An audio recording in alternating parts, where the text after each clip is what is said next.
Yes, good morning. What's up?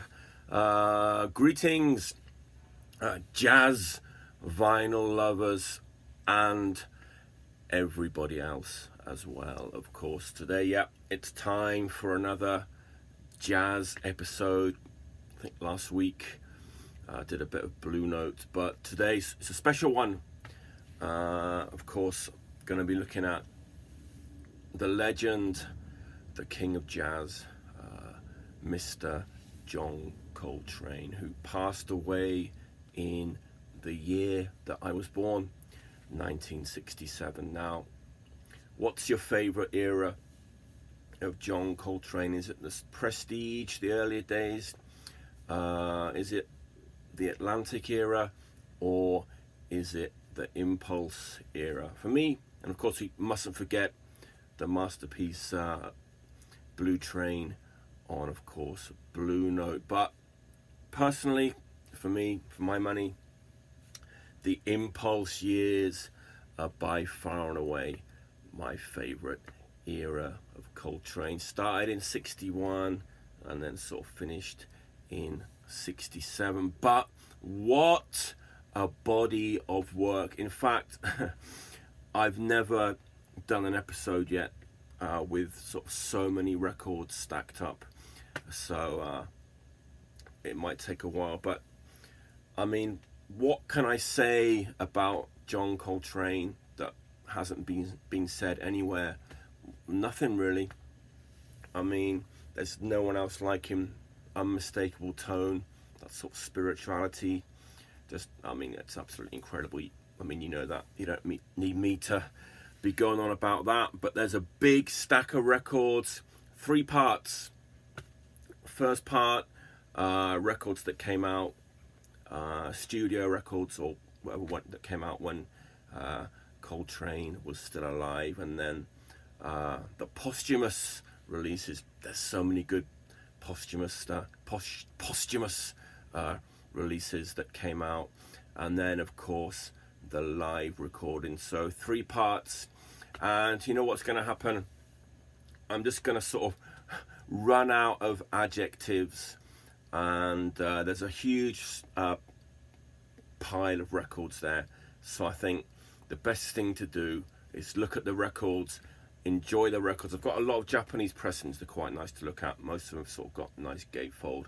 So we'll start at the beginning from 961 and then go right through to the sort of final live recording. So are you ready to fly into interstellar space with me? Yes, of course you are. I'm ready to go. It's actually, what time is it? Oh, it's 9 o'clock, Tuesday morning. Lovely sunny day here in Osaka. But let's get started. 961. Of course, I'm talking about Africa Brass, the John Coltrane Quartet from 961. Now, let's have a look at the gatefold. Oh, great. Of course, this album is worth the price of admission for the A-side.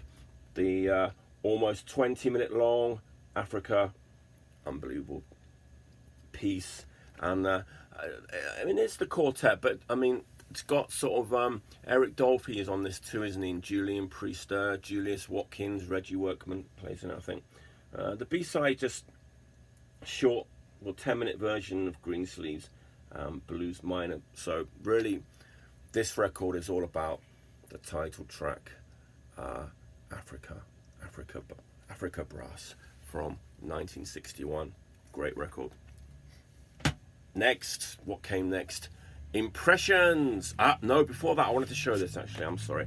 We've got the Africa Brass Sessions Volume 2, and it says a re-examination of the classic 1961 orchestral date, arranged and conducted by Eric Dolphy, presenting a previously unissued alternate versions of Africa and Greensleeves, and a first release of Song of the Underground Railroad. This is great. If you haven't got this, worth picking up. I love the gatefold on this too.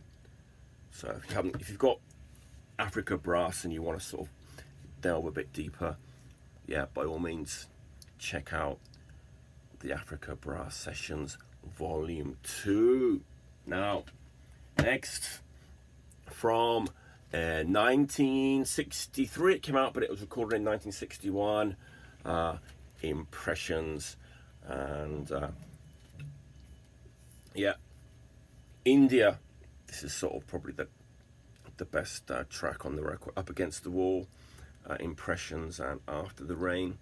It's got a couple of different lineups. See, a couple of the sessions were recorded at the Village Vanguard in 1961, and then 2 sessions from 1960. No, one from 62, one from 63. So you've got Elvin Jones on the drums in 3 sessions, and Roy Haynes on the drums on the last track on the record, Impressions, from 1963. Next, also from 63, Ballads. Again, the classic quartet.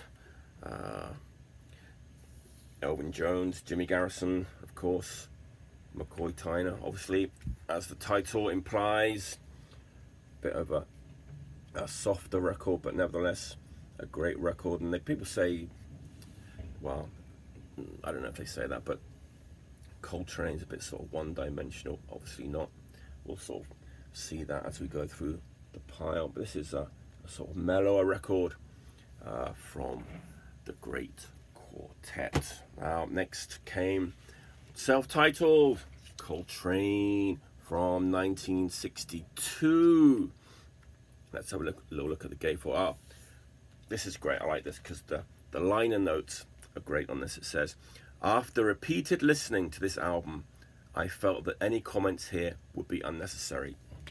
There's a bit more, but that's a sort of liner notes that I like by Bob Thiel. The Inchworm, that's a great track, isn't it? Out of This World, Soul Eyes, of course, written by one of my favourites, Mal Waldron, another great record. And always, of course, Impulse, for my money, up there. It's either Blue Note and Impulse. They're definitely my 2 sort of favourite labels, both musically and the look of the records. I love the sort of Impulse look and sort of design and everything of all the records. They're fantastic. Next, what came up? 1962. And Coltrane got together for the legendary Duke Ellington. I'll be honest with you, this is sort of one of my least favourites. It's a bit sort of lighter in the loafers than a lot of the other records he did on Impulse, but still great record. In a Sentimental Mood, Take the Coltrane, Big Nick, Stevie. Who plays the drums? Sam Woodward plays the drums, and Elvin Jones as well. And of course, I mean, John Coltrane and Duke Ellington together, what a pairing. But a little bit of a sort of lighter, more traditional record, as is this one. Now, I'm not a big sort of crooner fan, but I love Johnny Hartman. So Johnny Hartman and John Coltrane together, what a treat. Forget Barry White. This is the record that you want to be putting on sort of late at night if you have company. I mean, Johnny Hartman, what an amazing voice. I've got a couple of other of his records, sort of deep baritone voice, and of course with the great quartet, Tyner, Garrison, Elvin Jones again. And this is definitely one of my favorite. I'm not a huge jazz vocal fan, but this one is definitely one of my favorite jazz vocal records of all time, from 1963. Now, just to show you that he could do anything, in the same year comes out with this ferocious record, Live at Birdland, and it sort of says let's read the back here. Here is the newest addition to the collected works of the insatiably exploratory John Coltrane, recorded live at New York's Birdland. I love this record. Afro Blue, I Want to Talk About You, The Promise, Alabama, of course, one of his sort of greatest compositions, and Your Lady. I love. There's always great photography, but I think this one, the pictures in this one are particularly great. So he went from with Ellington and Johnny Hartman sort of to this absolutely ferocious fiery record in the sort of almost in the same year, and then he followed up that with, we're getting to the real sort of meat now of the Impulse years, Crescent. Now this is definitely one of my favorites as well. Again, the great quartet. What's this? Yeah, 1964. So for me, if there's anyone out there who sort of doesn't have any John Coltrane records on Impulse, this would be one of my picks to start off with. It's fiery, but it's also a very listenable record. Crescent from 1964. And then what came next? Wow, I mean, what can you say about the next record? Yesterday we did a bit of a trick, didn't we, on Jazz Vinyl Lovers to Ken. Everyone sort of posted their copy of Love Supreme. I wonder if he's seen that. Yeah, it was quite funny, wasn't it? But I mean, this is not only one of John Coltrane's best records, it's one of the best jazz records, and it's one of the best records of any genre of all time. If you've never heard this, and you only sort of want to get one John Coltrane record, get this. Might change your life. It's absolutely astonishing piece of work. And if you've seen the documentary, the recent documentary about Coltrane, it sort of goes into quite in depth about how this record came about. So watch the documentary as well. It's sort of on Netflix. Quite a good documentary. There's a big explanation from Coltrane inside. I'm not going to read it, it's really long, but definitely check out that documentary, and you'll sort of understand the circumstances around which that record came out. Masterpiece, Desert Island disc. And so you had to follow that up. What came next? This one, I mean, obviously, can I say it was a bit of a step down? I think I can. I just did. And again, he's still got the great quartet, except Art Davis is on bass for Nature Boy. But see, Chim Chim Cheree from Walt Disney's Mary Poppins. Now, so I'm used to it now, but when I sort of first saw that, I was a bit put off. Same with My Favorite Things, but we all know he sort of transformed My Favorite Things into sort of something out of this world, and he sort of does a similar thing with Chim Chim Cheree, but not quite as good effect as what he did with My Favorite Things. Nevertheless, if you see it, worth picking. Brasilia, it's a good track from that record. Now, this is another good one too, another sort of top recommendation from the Impulse years. Kulu Say Mama. Now, this one is worth it just for the one track on the A side, because on this one we see Pharoah Sanders stepping in, and Donald Garrett on bass and bass clarinet. So the A side of this is absolutely, it's sort of one of Coltrane's best sort of, it's not a Coltrane composition, but it's one of his sort of finest moments on record, I think. So definitely, If you see this, pick it up. It's a great picture as well. Always great photography on Impulse, as I said. But from recorded 1965, came out in 1967, not long before, about 6 months before he so sadly passed away.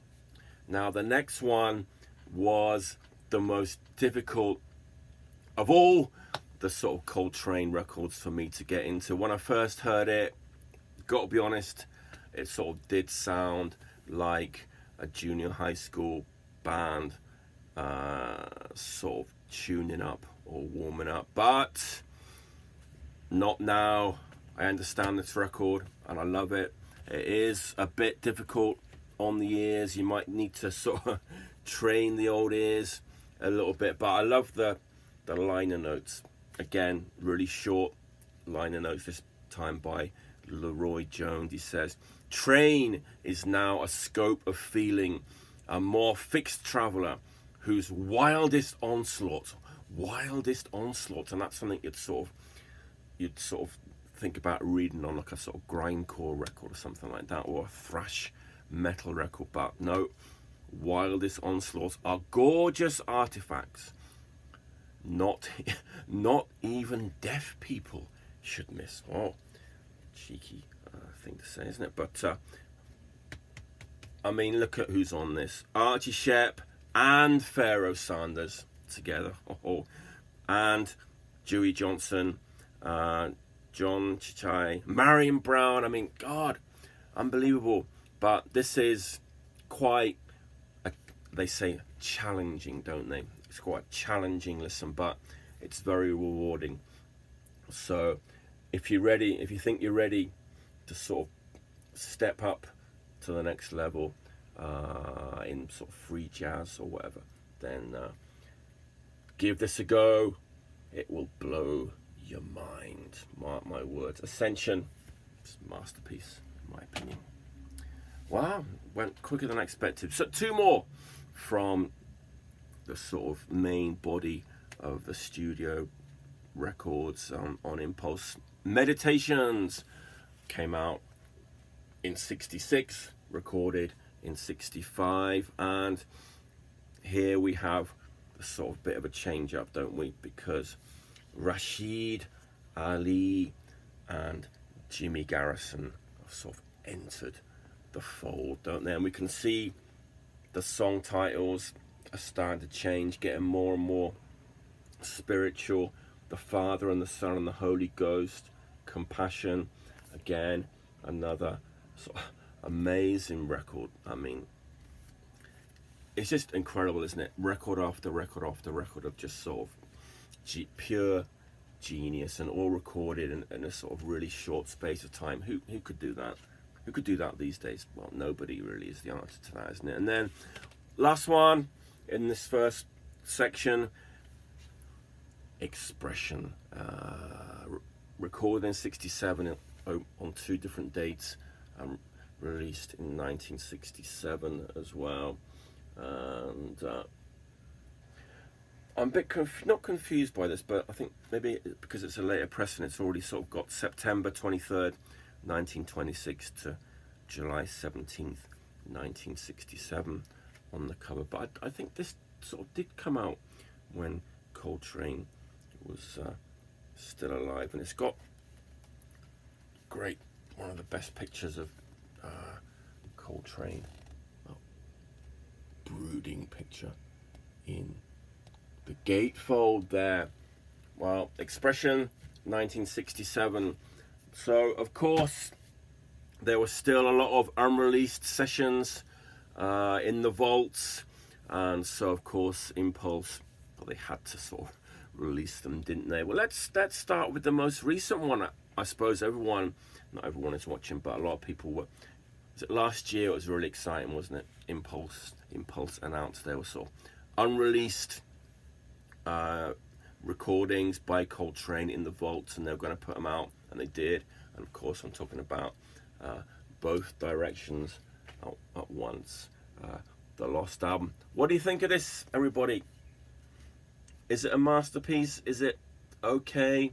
Should it have stayed in the vaults? For me, I wasn't blown away by it. It is good, but maybe for Coltrane completists only, perhaps this would not be the place to start. But it was very exciting one. I remember on the Jazz Vinyl Lovers, sort of for about 2 weeks, everyone was sort of really excitedly, and rightly so, sort of posting their copies of this record. I got the deluxe version because it was sort of about the same price in the local disc union as the sort of normal single LP version. But yeah, it was exciting. I wonder how much more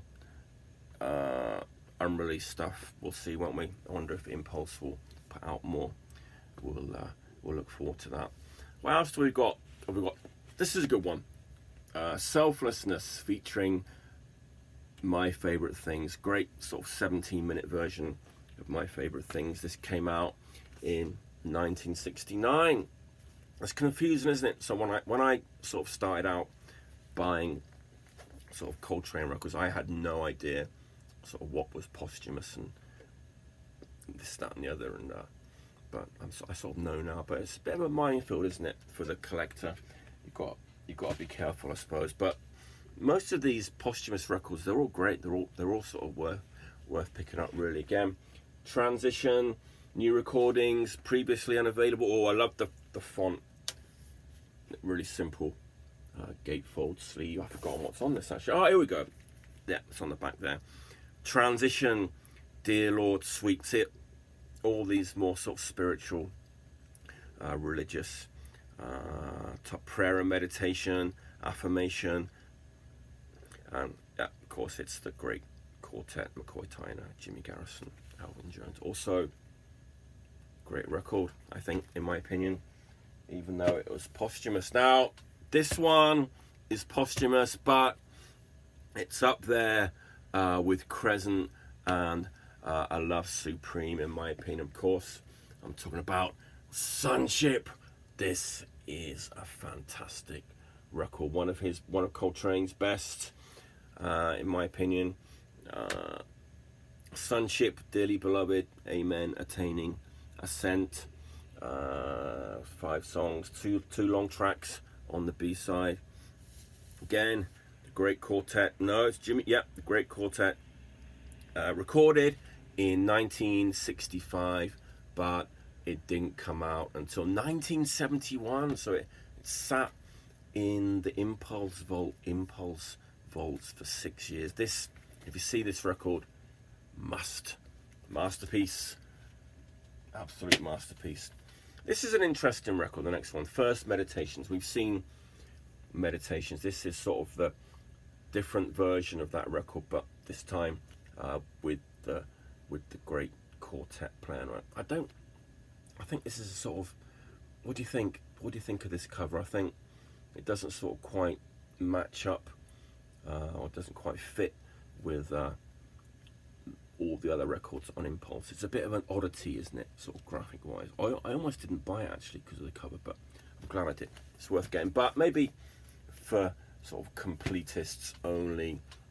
Now, next record I've seen a lot of sort of people sort of not being too pleased with this record. Personally, I'm a big fan.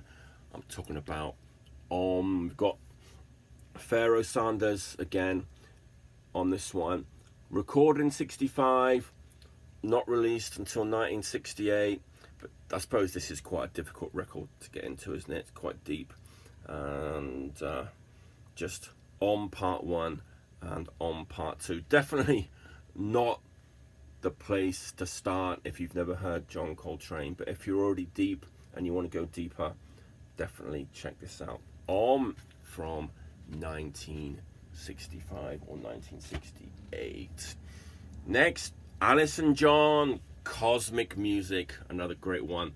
Pharoah Sanders again, Rashid Ali on the drums, getting more and more spiritual.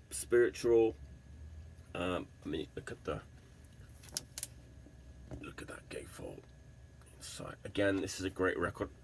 This is, well, obviously the reissue. The original had the sort of different different cover, didn't it?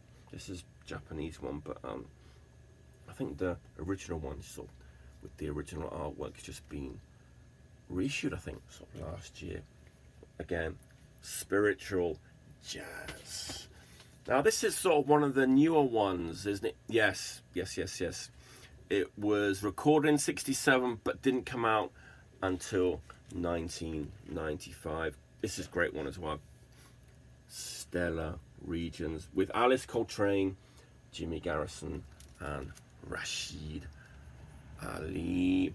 Seraphic Light, Sunstar, Stellar Regions. You can see, again, we're going sort of into space, aren't we now, with a lot of these song titles, which is quite fitting, because the next one, this one again, is another big favorite of mine. This one, I'm talking about Interstellar Space Duo. The only duo that Coltrane did, if I'm not mistaken. Just John Coltrane and Rashid Ali. Mars, Venus, Jupiter, and Saturn. This record is a real trip. Highest recommendation from me. Not the easiest Coltrane record to get into, but rewarding, spiritual. It will take you places you might never have been. I've got another one here. I don't know, there's not much information about it. So, Infinity, and again, Peace on Earth, Living Space, Joy, and Leo. And it says all new recordings, never previously released, with string orchestra arranged and conducted by Alice Coltrane. So it's almost more of a sort of Alice Coltrane record. This one, look at that artwork, psychedelic artwork on that, beautiful. And I can't see, it's a bit small, sorry.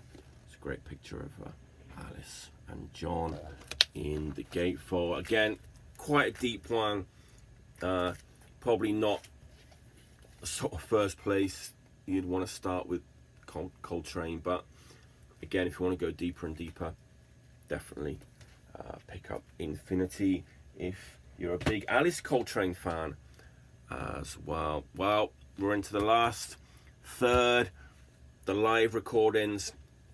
Let's get through these now.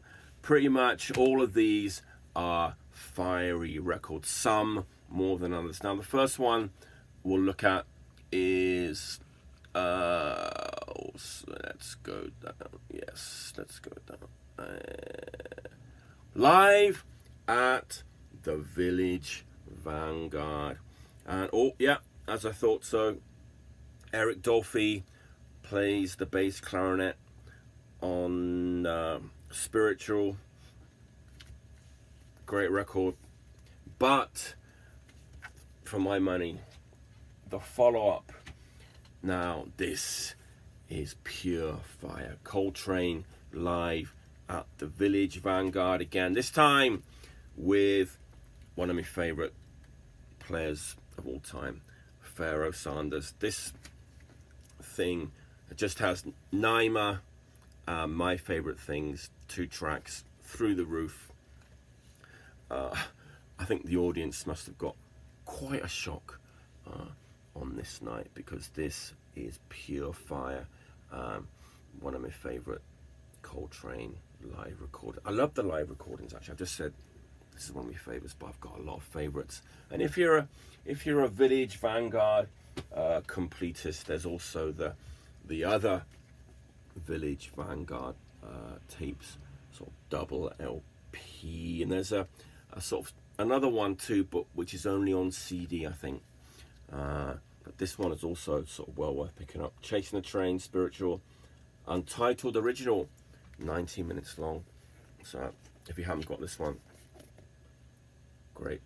I'm not too keen on the artwork, the sort of brown sort of effect on the artwork there, but nevertheless, great live record. Now next one is sort of a split LP with another one of my favorites, Archie Shepp, called the New Thing at Newport. Let's a quick look at Archie there, but this is sort of more of an Archie Shepp record. Most of it's Archie Shepp, but again, another great live record, recorded in 1963, and yeah, obviously great live record. Yeah, it's mostly Archie Shepp with a little bit of John Coltrane at the beginning. The New Thing at Newport.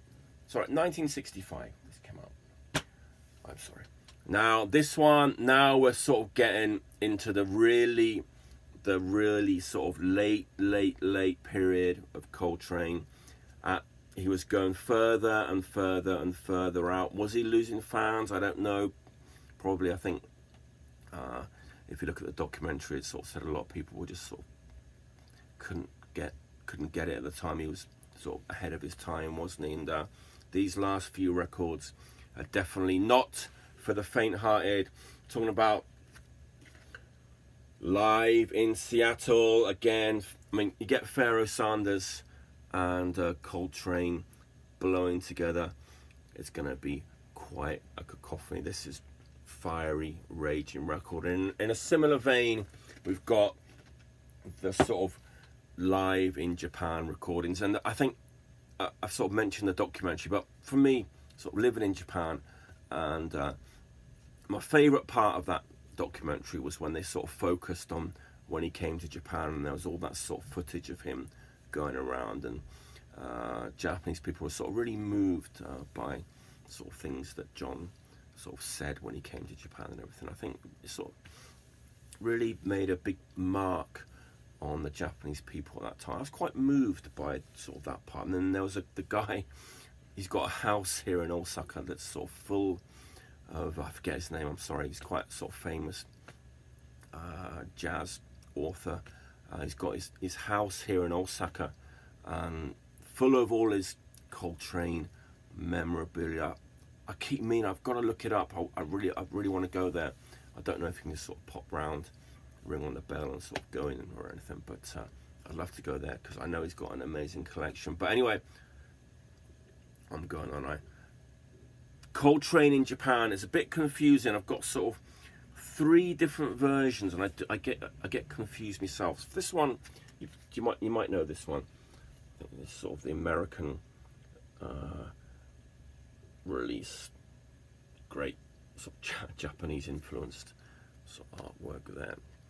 Oh, look at this. This is absolutely fantastic. Well, that'll make, who fancies getting that as a big tattoo on their back? Any takers? So this is one version. Then there's another version, a little box set, John Coltrane in Japan, triple LP, and then also this one, Coltrane in Japan, slightly different. There's another one as well, sort of volume 2. It gets so confusing. Well, maybe not for most people. I get confused. I'm easily confused, but I love these sort of box sets. And the live in Japan recordings, I mean, it's got the sort of 1 hour version of my favourite things, hasn't it? It might be a bit much, sort of 20-minute bass solos and stuff, but if you've got half a day free, sit yourself down, light some incense, some herbal tea, and try and get through these sort of live in Japan box set. Great training for the ears. Now, last one. This is just as fiery as the sort of live in Japan ones, and I'm not going to take it out of the. Actually, no glare. That's okay. Offering live at Temple University. This is a scorching red hot disc, and it came out in 2014. It's got Neymar, Crescent, Leo, Offering, and a 23-minute version of my favorite things. Raw sort of live recording. I mean, the audience at Temple University had probably never seen anything like it, had they? Again, this is one of my, I'll say it again, this is sort of one of my favorite Coltrane live recordings. It is Amazing. It's getting sort of quite hard to find on vinyl, isn't it? I was quite lucky to pick up a copy really cheap actually at Disc Union in Osaka, so I was really grateful to come across that. Wow, that was quite long, wasn't it? As I said, sort of the most records I've ever sort of got out for any episode, but I think it's worth it. Even just looking at the records, you can just sort of ignore my commentary and sort of enjoy the sort of wonderful looking records. So I think I'll sign off because I've been talking now for 35 minutes. You probably had enough, but I hope you enjoyed looking at I think that's pretty much all of them. I think all of the Coltrane Impulse discography. Great stuff. Genius. Rest in peace. And maybe there'll be some sort of unreleased Coltrane recordings coming out on Impulse again in the near future. So once again, thanks for watching, and until next time, stay healthy and stay clean.